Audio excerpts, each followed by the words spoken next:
人数是会算哈，因为是这边现在开始是一样小词化，很麻烦。好，所以现在开始了吗？好，开始。可以开始了。好，那今天刚好就是那个我们文学院院长候选人的那个志愿理念说明会哦。那这一次有2位院长候选人哦。那我们首先先欢迎施令教授哦来帮我们做一个理念的一个解说哦。那会后也会有老师帮我们做那个简短的那一个中文说明哦。好，那我们就欢迎施令老师，谢谢。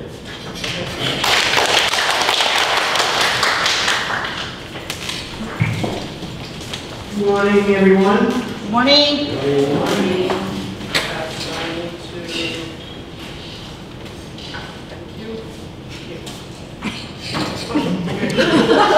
Thank you. This is, well, first of all, my name is Carolyn Scott. I'm not even try to pronounce my Chinese name because I always pronounce it incorrectly.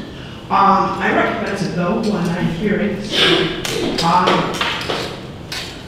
I'm here to introduce myself as a candidate for the position of Dean of the College of Liberal Arts. So I'd like to begin by thanking my dear colleagues who nominated me for this opportunity and remind you that if I am elected, you will pay. So, it's become a tradition in the Department of Foreign Language and Literature when our colleagues are presenting their candidacy for chair of our department that they explain to us why they should not be chair.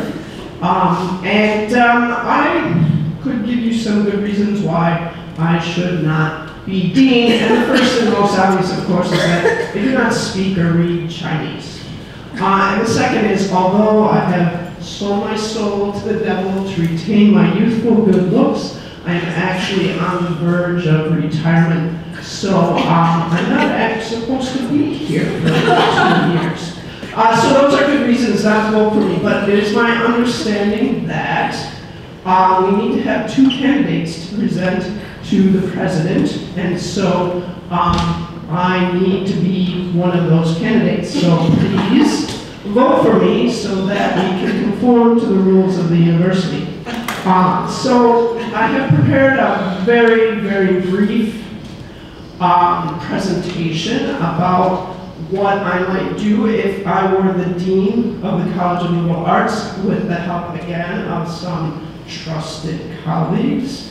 The program that we came up with is perhaps sounding familiar to you, MEGA, Make the Liberal Arts Great Again. So let's see, and I looked at this the other day, but I don't always remember what I put in here. So again, I introduce myself, Carolyn Scott from the Department of Foreign Language and Literature. I've been a professor since 2018. I was hired as an associate professor in 2010. So I've been a professor here for 15 years. And I will again remind you that in those 15 years, I have failed to learn to speak Chinese. Before that, I think you might want to know something about my education. So I got my bachelor's degree in 1983 from the College of St. Thomas in St. Paul, Minnesota. It's now a university. My bachelor, I actually was a double major in English and business administration. English because what I love is English, and business administration because my parents wanted me to be able to get a job when I graduated.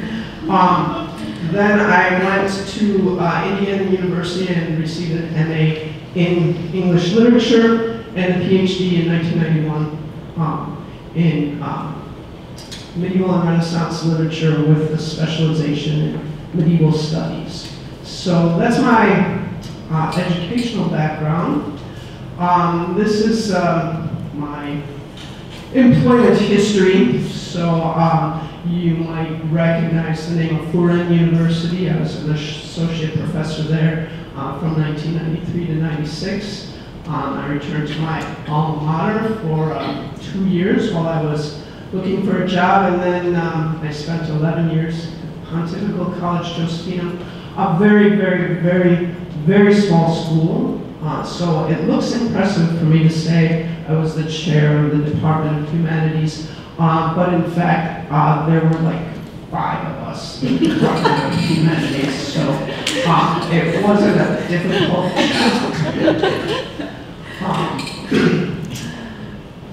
I think that speaks for itself. So, here are some things that I would propose as the dean. I know that the government right now of Taiwan is supporting the goal of Taiwan to be bilingual by 2030. I know some of my colleagues are working hard to implement that goal. I think it's a little bit unrealistic, but go ahead, give it a try, I say. So one of the ways we can progress toward that goal here in the College of Liberal Arts is to make the entire College of Liberal Arts bilingual. I have to confess that I really know very little about the other departments in our college.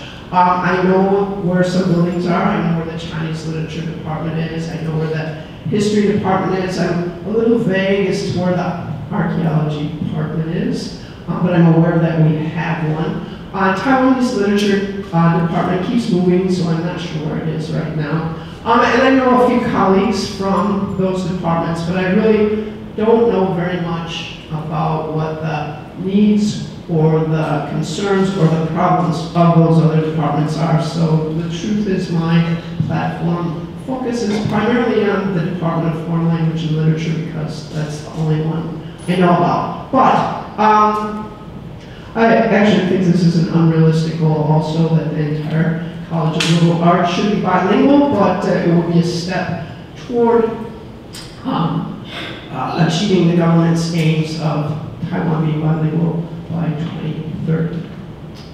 Oops, a little too far. So one step towards that bilingual education goal would be, and this is actually a proposal that, maybe about 10 or 12 years ago, someone made, and I laughed when I heard it, so, and it didn't happen, so I'm not surprised, but I'm making it again myself, that this building, the Shochi building, should be an English-only building. I still laugh because it's impossible, but it could be a bilingual building, I guess, but that's one proposal. Again, if I were the dean, I would need to have information in English in order to make decisions to help people with their problems. And so all college and departmental meetings, minutes, and emails should be bilingual. At least the ones you send to the dean. So that's my limitation. Nothing we can do about that now.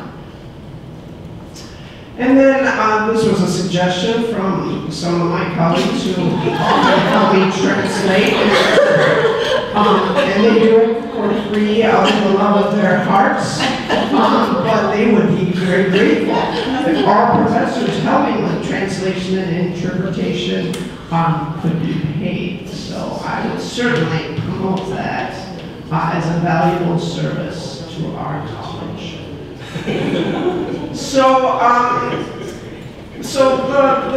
the very little bit that I know about the College of Liberal Arts actually came early in my career here, and I think COVID kind of made it hard to build cohesion in our department or in our college because we had to be more online, we had to be more focused on our own departments and not necessarily doing a lot of things together as College of Liberal Arts. So I think building cohesion in the College of Liberal Arts would be a good thing. And one way of doing that outside of the academic field is to provide more opportunities to socialize. I am always providing those opportunities for my colleagues in the College of Liberal Arts. It was just my birthday, so we've been having a lot of celebrations that may or may not be connected to my birthday or Shakespeare's birthday. So here are some of my proposals. When I first came, there was an annual college field trip. We would all get up early on a Saturday morning and get on a bus and drive somewhere interesting. I went on those several times. I really enjoyed them. Well, I'm not so big a fan of the karaoke singing on the bus, but it was okay. And we had a lunch and we saw some interesting sights, and that's where I actually did get to know some people from other departments, sitting on the bus with them or talking as we toured a historic landmark of some kind. So I don't know why it stopped, if it was a question of money or it was COVID or nobody wants to do it anymore, I don't know. But I enjoyed them, so I think it would be a good instrument for building cohesion in the College of Liberal Arts. Again, this was a proposal that someone made about 10 or 12 years ago. And again, it did not occur, but it certainly would help build cohesion in the College of Liberal Arts if there was a coffee shop in this building. I don't even know if it's legal to open a coffee shop in this building. I have no idea, but maybe it is. And it would be a place then where people could meet in an informal way with students, with colleagues, with guests from other departments or other universities. So sure, why not? Let's have a coffee shop. Maybe not Starbucks, maybe like a independent one. I think Starbucks would be too expensive. But and I have to say, I don't drink coffee, so I recommend socializing, but oops, man, I'm having a hard time with this. All right, All right, as I mentioned, we just celebrated Shakespeare's birthday on April 23rd in the College of Liberal Arts, and a lot of students come because we give them free food, so but I think that there's probably other departments probably have important figures or important days in history that they might mark within their own department, and we could maybe have a kind of a tradition of every department celebrating some aspect of their field that would not just be for their department, but that could be for the whole college to participate in. I think all of my proposals cost a lot of money and probably therefore are unrealistic, but that's what these kind of presentations are for, presenting unrealistic ideas. I'm not sure, it's getting close to the end. Oh, and I think in the College of Liberal Arts is that all meetings should be over by 4 p.m. I know that is almost impossible goal to achieve, but I think people would be happier if the meetings were over by 4 p.m. And they could go home to their families or to their other social engagements. So again, may not be feasible, but it's a great idea. And then this is my controversial, I don't really know all the arguments for and against the 16-week versus the 18-week semester. What I tell my friends in the United States is if you want to know why Asian students, not just Taiwan students, but certainly Taiwan students, why Asian students always perform so well when they come from a place like Taiwan to the United States, is because they go to school 6 weeks longer than we do every year. I know that in the United States, most universities have a 15 or 16-week calendar. As a professor of medieval and Renaissance literature, I actually like the 18-week calendar. I mean, I do curse the government for taking away my vacation weeks, but I have more time to teach what I need to teach. And so I personally, and I'm retiring, so it's not really going to affect me, support the idea of the 18-week semester. I think that more time in the classroom is better. I understand that they're talking about It's not really a 16-week semester. It's an 18-week semester for the professors and a 16-week semester for the students, and I just think that's just wrong. I think everyone should be 16 weeks or everyone should be 18 weeks, and this kind of hybrid thing is quite frankly ridiculous. So I'm going to support this, and I hope that you don't support this, and that will give you another reason for not supporting my candidacy as the dean. Although please vote for me, because we need to have 2 candidates. This might be the end. Oh, no, it's not. And then I will be a dean who favors her own department. And so right now we're having a lot of retirements in the literature part of the Department of Foreign Languages and Literature, and we need to hire more English literature professors, so I will certainly do everything. Oh, really? I filled out the whole time? Oh, I didn't believe that was possible. All right. 5 minutes, oh, okay. All right, well, I'm basically done, though. I think I just have my campaign slogan is next.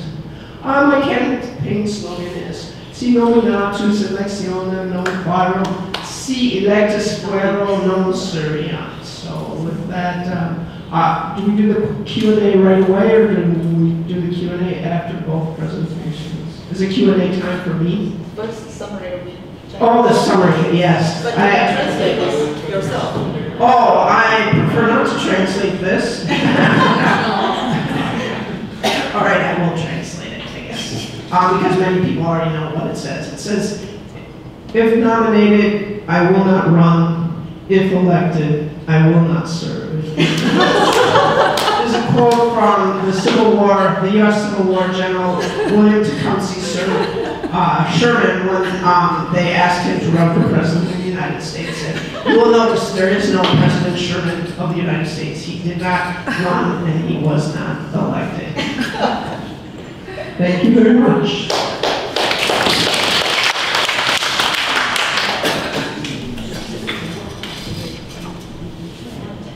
这个请陈老师再帮我们再简述一下，谢谢。好，今天临时对他的任务，那当时林老师做一个翻译，我相信很多人其实大部分都已经知道他的大概的内容，那我就很快速的说一下。石林老师他主要有4个诉求，那这4个诉求的最终目标都是要让文学院再次壮大。那第一个呢，他的诉求就是要配合政府的bilingual的那个教育，就是双语教育。所以实际的做法就是包括把周期大楼变成一个英语大楼，然后呢，所有的会议的记录以及写给他的 email 全部都是用英文，然后再来就是像我所帮忙做翻译的，要有薪资哈。那这个部分主要是呼应到因为他来了台湾这么多年，其实他一句中文都不会讲，所以他的能力也会跟大家显而易见。好，那第二个。这是我自己加的。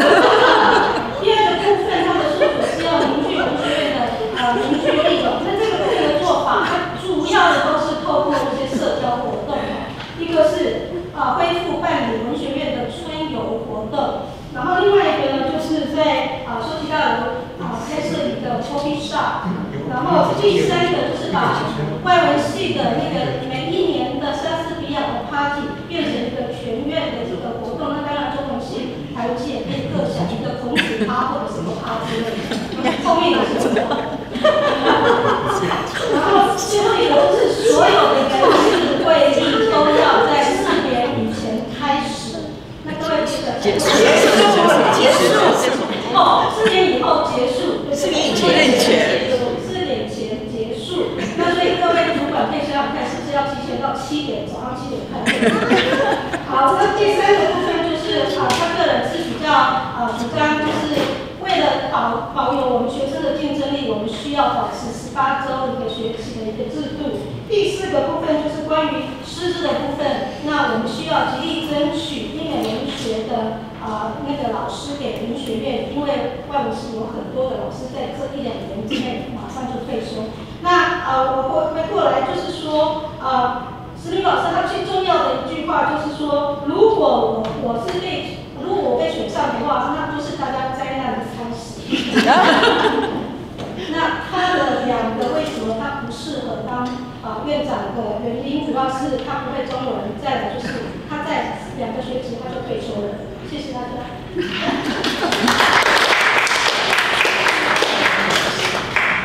好，那接下来就是我们在座的老师们有没有任何问题要问一下我们石林教授？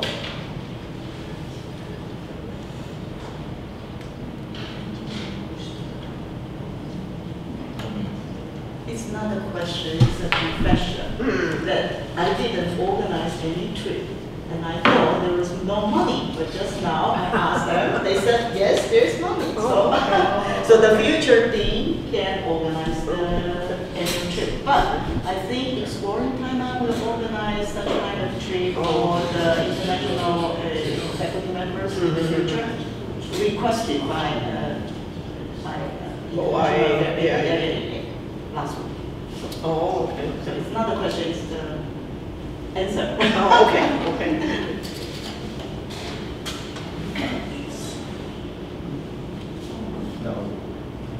I presume that someone will provide a translation if someone wants to ask me a question in English, I mean in Chinese.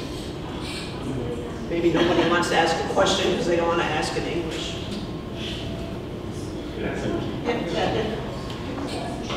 Introduce who you are. Professor Scott. Professor Scott. I'm Philip. I teach history at history department. I teach Buddhist history at the history department. I wonder, like, as an English literature professor, how do you see the challenge of AI, like recent years, and then what's the vision as a potential dean? Yeah, that's a good question. I'm glad I'm retiring. I think that AI is here and we can't ignore it.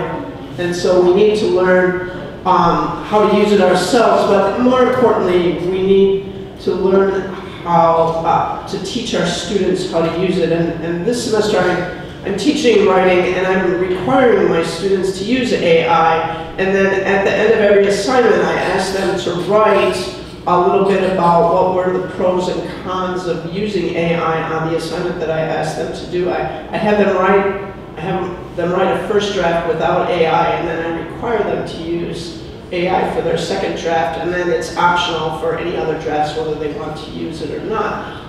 And so I think one of the things it seems that they're learning, which I believe is true, is that you can't always trust AI. That AI is just a tool, and you have to check its work. So you can't just copy and paste what the AI printed out, because students still do that, and I say, but this isn't what the text said. AI lied to you, or AI was stupid. I prefer to say it's stupid. AI is often stupid. We call it artificial intelligence. But it's often stupid because the large language models aren't really thinking.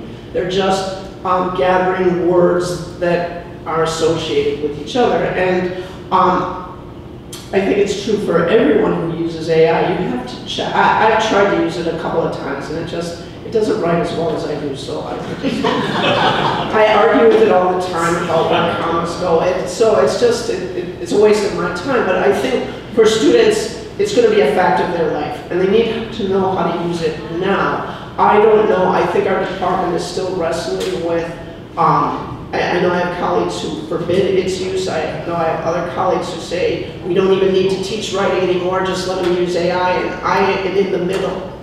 I think that we should use AI, but we have to teach our students how to use it responsibly.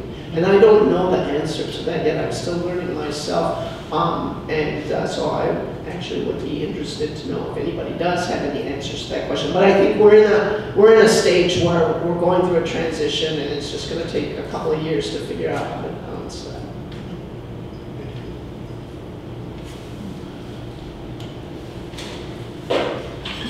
Okay, I could be done. Oh,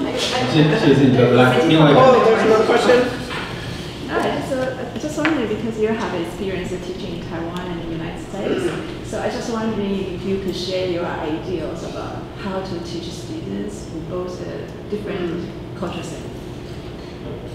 I always tell my friends in Taiwan that, or in, I'm sorry, in the United States, that Taiwan students are not necessarily smarter than US students or more virtuous than US students, but Taiwan students, if they don't do their homework, they say, oh, teacher, I'm so sorry, I didn't do my homework. Whereas American students say, yeah, whatever, I didn't do it. So it's more of an attitude thing than an ability thing.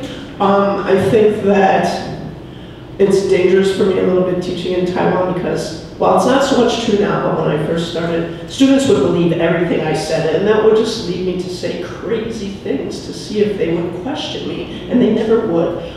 Whereas American students, if you say crazy things, they'll question you. So, but I think there's kind of there's a change over time, and some of it's bad. I think in some ways, Taiwan students are becoming more like American students, but like the bad parts of American students. But I think that the culture of Taiwan has a much higher respect for education than the culture of the United States in general does, and we can see the current president is making that clear how little respect he has for education. So I have not taught American students for 15 years. Although I sometimes encounter them in various things when I'm in the United States in terms of family members or people that I actually have a summer job working on a strawberry farm, and I encounter a lot of college students there. But I think that as we come into this much more globalized community, there's a tendency for everybody to kind of be the same. But at the moment, I think Taiwan is still refreshingly respectful of education.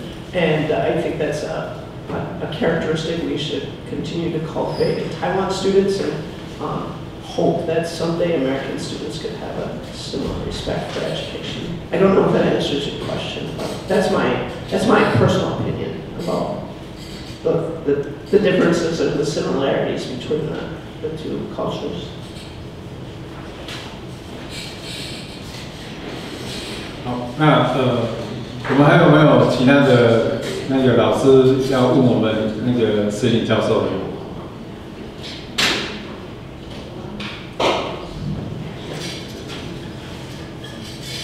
Am I done?